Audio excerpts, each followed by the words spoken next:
Yeah, Logan, look, I know, okay? I know you graduated from Ohio State, and I know you want Ezekiel Elliott on the Tampa Bay Buccaneers, and I know that the Bucs never have any Ohio State guys on their team, okay? But you gotta remember, just because I cover the Tampa Bay Buccaneers does not mean I work for the team. So that's not even on me. I just really feel like you're redirecting your anger right now, and I don't know what to tell you. Maybe write a letter to the Buccaneers, okay? I'm just saying, okay? Not my fault. Hello, James. Oh, hey. It's been like what, 2 years almost? How you doing? You doing pretty good? Yes, James, today you will be reviewing the Dirk Koetter era, the most recent memory of your team's misery. Oh, geez, that's right.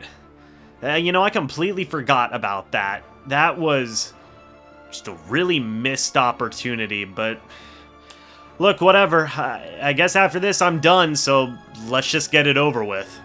Well, James, I will continue to monitor your progress, and I will speak with you again once you have reviewed the Dirk Koetter era. Until then, farewell. Alright, last era, and then I am done. I don't have to talk about any more bad Buccaneers history. Thank God for that, and thank God he missed one. But look, let's just get this over with. The Dirk Koetter era lasted for the Tampa Bay Buccaneers from 2016 to 2018, but for those of you who don't know, who is Dirk Koetter? Well, Dirk Koetter actually spent time as a head coach in high school, then was an offensive coordinator at the collegiate level from 1983 all the way to 1997. So this man had a wealth of experience coaching at the collegiate level in terms of being an offensive coordinator, which I feel is a good thing to have. Now, to add on top of that, he became the head coach at Boise State from 1998 to 2000 and had a 26-10 record. Not bad at all. He then became the head coach at Arizona State from 2001 to 2006 and had a final record of 40-34. Pretty mediocre, but still shows the wealth of experience that Koetter had as an offensive mind in terms of being an offensive coordinator and being a collegiate head coach. That's already a pretty impressive resume that can get you a head coaching job in the NFL in some situations. However, to continue to add even more on top of that, Dirk Koetter then became the offensive coordinator for the Jacksonville Jaguars from 2007 to 2011, and then became the offensive coordinator for the Atlanta Falcons from 2012 to 2014. So you look at this experience before he joined the Tampa Bay Buccaneers, and you have it all. An offensive coordinator at the collegiate level, at the NFL level, and a collegiate head coach as well. Koetter was a overall pretty solid head coaching candidate. Now, he joined Lovie Smith's staff as OC in 2015 before being promoted to head coach in 2016 after the firing of Lovie Smith. Now, the biggest thing you've got to know about Dirk Koetter is this. Koetter was known for having some of the best offenses in the league, regardless of what team he was on, and he could beat defenses both in the run game and especially in the pass game. In fact, his passing attack with the Atlanta Falcons was one of the best in the NFL during that stretch of 2012 to 2014, and his overall offense was one of the best in the NFL during his time with the Jacksonville Jaguars from 2007 to 2011. The Buccaneers were worried that they were going to lose Koetter to another head coaching job elsewhere around the league, and they wanted Koetter to be there to continue to develop former number one overall pick Jameis Winston, so they fired Lovie Smith and promoted Koetter to the position of head coach. That all makes sense, and in year number one in 2016, things actually went pretty well for Koetter. The team finished with a 9-7 record. Todd Monken was brought in as offensive coordinator, and Mike Smith was brought in as defensive coordinator. Both coaches gelled very well with Dirk Koetter, and the team improved very well from their 6-10 record the previous year, and to make matters, I guess, improved, John Lynch was also inducted into the team's Ring of Honor during this season. Now, there was solid improvement from the previous year of the Lovie Smith era, and the team won 6 out of their last 8 games to end the season. A pretty incredible stretch, in my opinion. While they didn't make the playoffs, hopes were still high going into the next season that they were going to be able to take that next leap and not just compete for potentially a wild card spot, but compete to win the NFC South. Now, their points for was 354, their points against was 369 for a difference of negative 15. And they were middle of the pack both in offense and in defense, but overall, that's improvement on all metrics based on what they were during the Lovie Smith era. During the previous offseason, the Bucs lost Bruce Koetter, Henry Melton, Sterling Moore, Connor Barth, Pat Murray, Major Wright, Austin Seferian-Jenkins, Jonathan Banks, he was traded to Detroit during the season, and Danny Lansana. A lot of more notable players for that era, but not necessarily the biggest losses in the world. They did lose some starters here and there, but all in all, some guys were replaceable, and they did add a lot of replacements. Brent Grimes was signed to a contract in the cornerback room, J.R. Sweezy to the offensive line, Robert Ayers to the defensive line, Josh Robinson, special teams ace, Darryl Smith at linebacker, Brian Anger at punter, and Jaquiz Rogers at running back. The draft also included some reinforcements as well, in the form of Vernon Hargraves at number 11 overall, Roberto Aguayo in the second round, Noah Spence in the second round, Ryan Smith in the fourth round, Caleb Benenoch in the fifth round, Devontae Bond in the sixth round, and a man by the name of Peyton Barber was brought in as an undrafted free agent. Now, some of the more notable players during this season included quarterback Jameis Winston, who had 4,000 passing yards, 28 touchdowns, 18 interceptions, and 1 rushing touchdown. Doug Martin had 421 rushing yards, 3 touchdowns, and started 8 games. Jaquiz Rogers had 560 rushing yards, 2 touchdowns, and 5 games started. Peyton Barber also had 223 rushing yards and 1 touchdown this year. Mike Evans was in his absolute prime with 1,321 receiving yards, 12 receiving touchdowns, a Pro Bowl appearance, and a second-team All-Pro nod. Cameron Brate also put up 660 receiving yards and 8 receiving touchdowns. Adam Humphries also added 622 receiving yards and 2 receiving touchdowns. Another important thing to remember is that Gerald McCoy was still in his prime. 7 sacks, 5 passes defended, 2 forced fumbles, 2 fumbles recovered, 5 tackles for loss, 14 quarterback hits, a Pro Bowl appearance, and a second-team All-Pro nod. Not bad at all for the Buccaneers' longtime starter at defensive tackle. Robert Ayers had 6.5 sacks, 1 pass defended, 1 forced fumble, 19 quarterback hits, 7 tackles for loss, and 10 games started. Noah Spence had a very solid rookie year, with 5.5 sacks, 2 passes defended, 3 forced fumbles, 2 tackles for loss, 12 quarterback hits, and only 3 games started. Lavonte David, 87 tackles, 4 passes defended, 4 forced fumbles, 2 fumbles recovered, 5 sacks, 1 interception, a touchdown, 17 tackles for loss, and a second-team All-Pro. Quan Alexander, 145 tackles, 12 tackles for loss, 3 sacks, 1 interception, 1 touchdown, 1 forced fumble, 1 fumble recovered, 7 passes defended, but unfortunately no Pro Bowl or no All-Pro. That was completely shocking to me.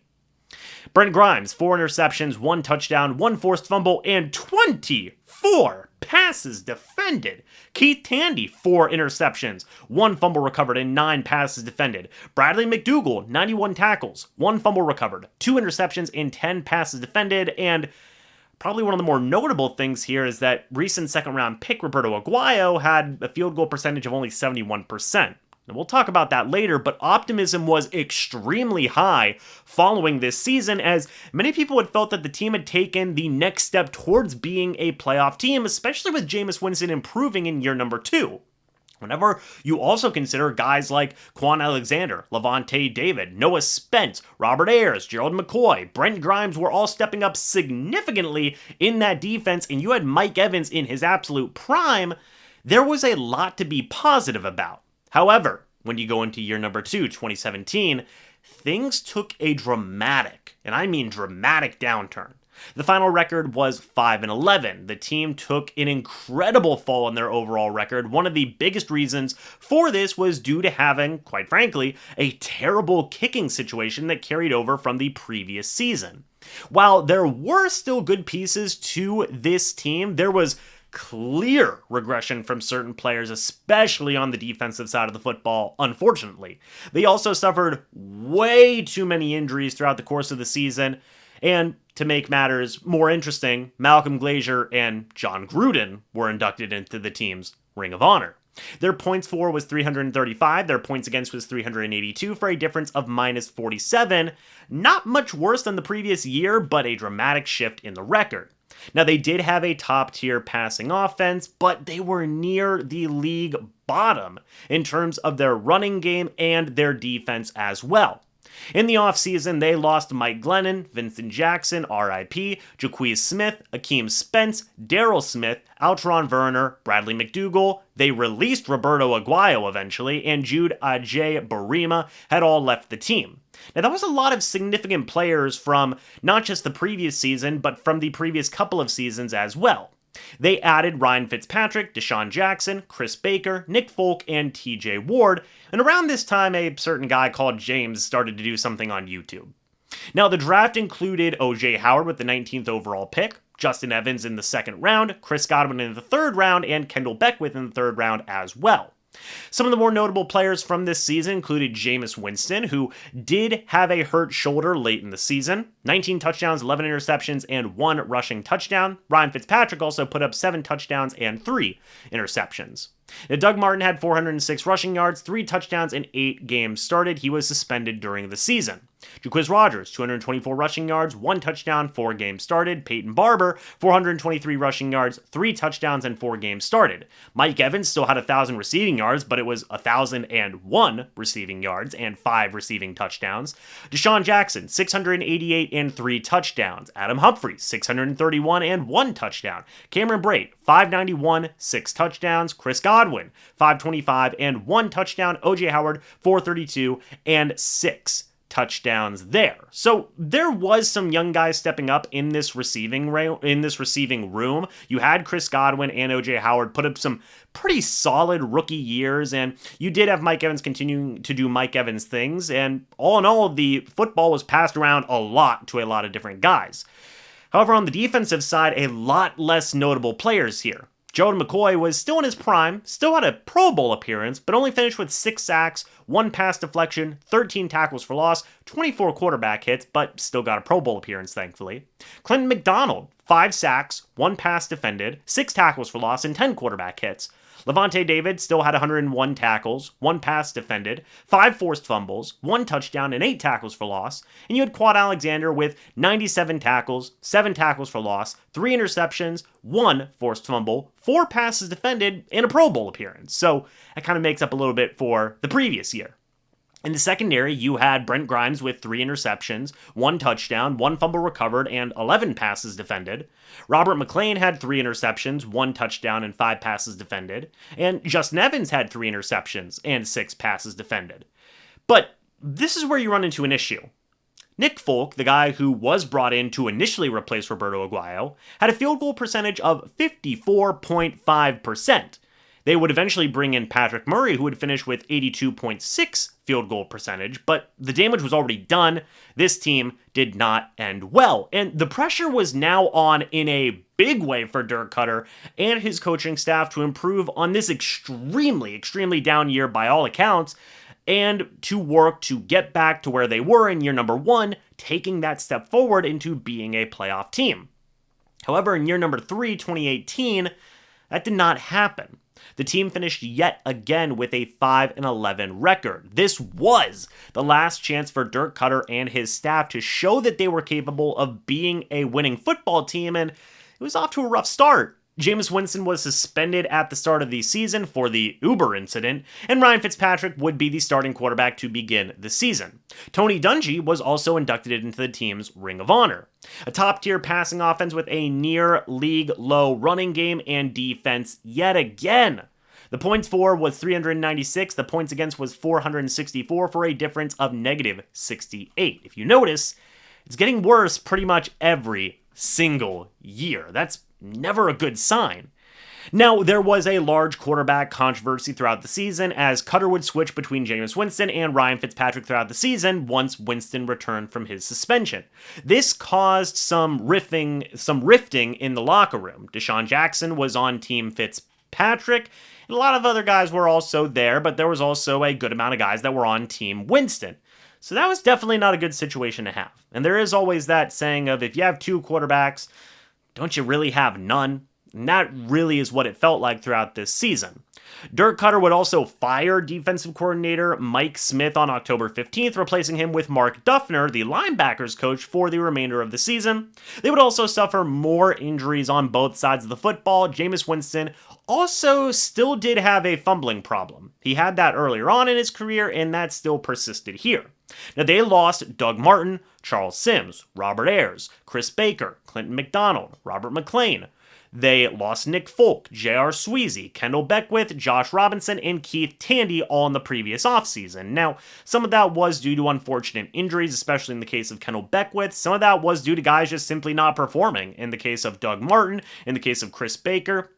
And some guys just wanted to go pursue other opportunities elsewhere, like Charles Sims, Robert Ayers, Chris Baker, some guys who were overall pretty solid for the Buccaneers the past couple of years.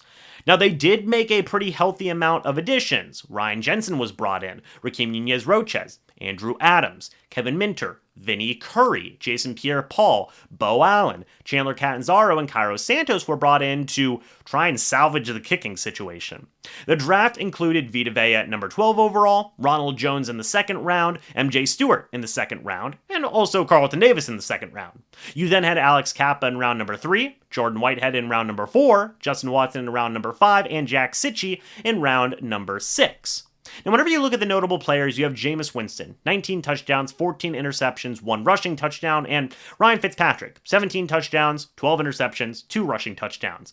Pretty much these two played like the same exact quarterback throughout the whole year, and it really felt like they were interchangeable. Sometimes Jameis Winston would have some great games, sometimes Ryan Fitzpatrick would have some great games, and I think that some of that indecisiveness with Koetter was one of the biggest reasons as to why there was a rift in the locker room and why this team failed and struggled to have consistent success. Peyton Barber emerged with 871 yards and 6 total touchdowns. Mike Evans was back to his amazing ways, 1,524 receiving yards and 8 touchdowns, along with a Pro Bowl appearance.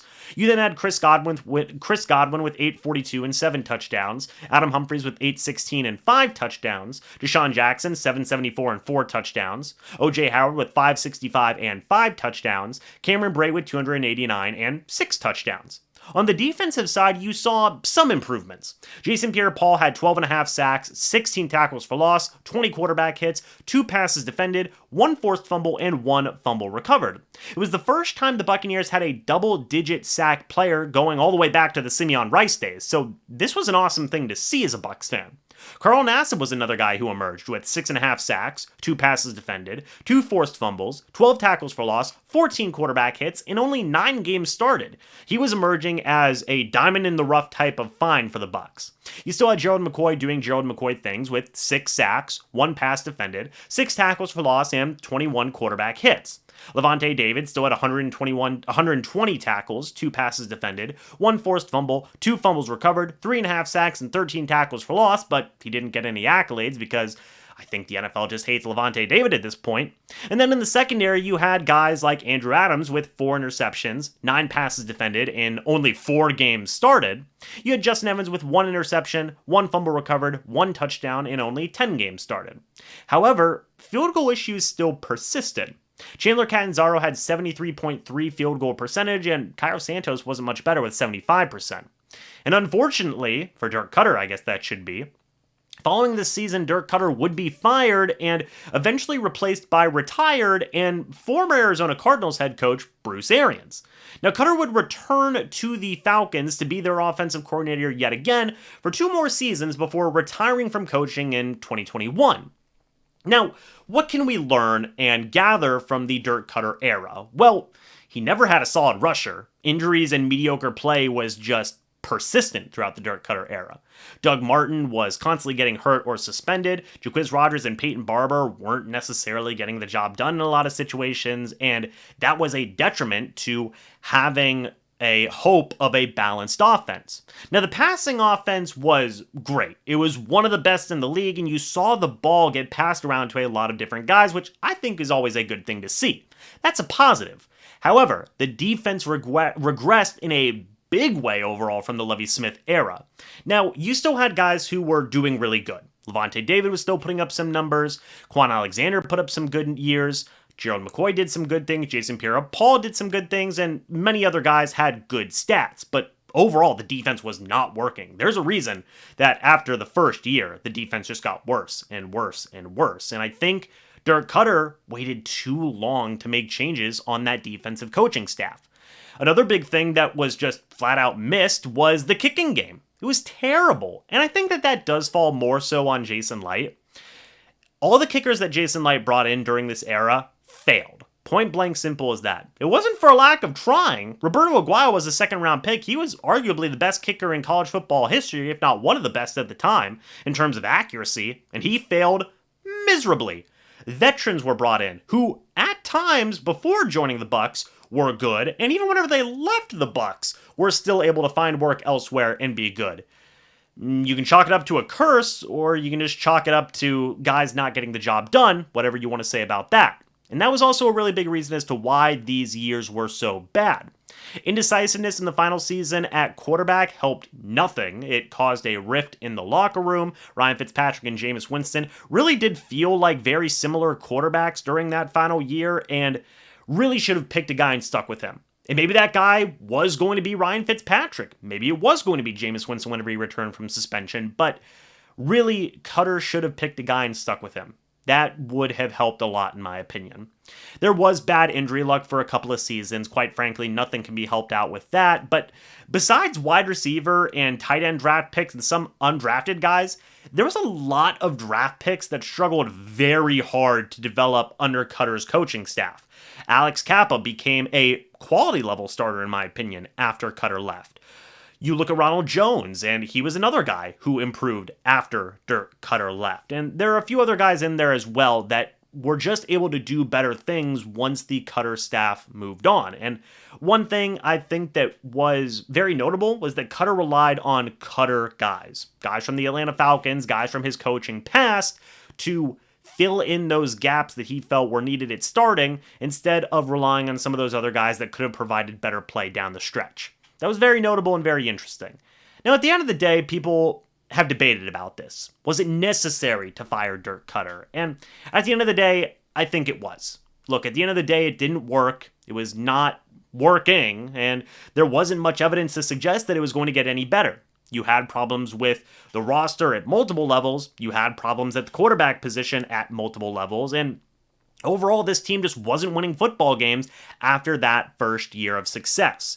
Things were just getting worse, and again, there wasn't much evidence to suggest that it was going to get better. So at the end of the day, while there were a lot of missed opportunities there, and while I certainly feel like it was not all Dirk Koetter's fault, there was certainly a lot of situations that unfortunately did not help matters at all.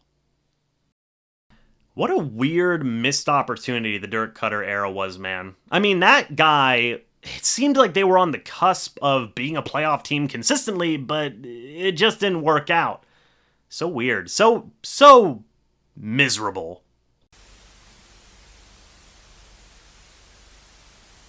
James, now that you have reviewed the misery that was the Dirk Koetter era, how do you feel? Well, on one hand, I feel terrible because that was not a fun era to review, a lot of missed opportunity there, but on the other hand, I feel pretty good because I don't have to talk about any more miserable Bucs history. We're done. Because if you look at the timeline, the Dirk Koetter era was the last bad era. There's no more eras to cover, so yeah, not too bad in my opinion. You didn't think you were actually done covering your team's miserable history, did you, James? Nope, pretty sure we're done. Dirk Koetter, I mean, check the list. Dirk Cutter's the last guy on the list. We got everybody. I mean, we got everybody. There's nobody, I mean this, there's nobody left. Right? Please? There's nobody left. You see, James, you have one more era that you must review, and that era is the Greg Schiano era. No, no, no, no, no, no, no, no, no, no, no, no, no.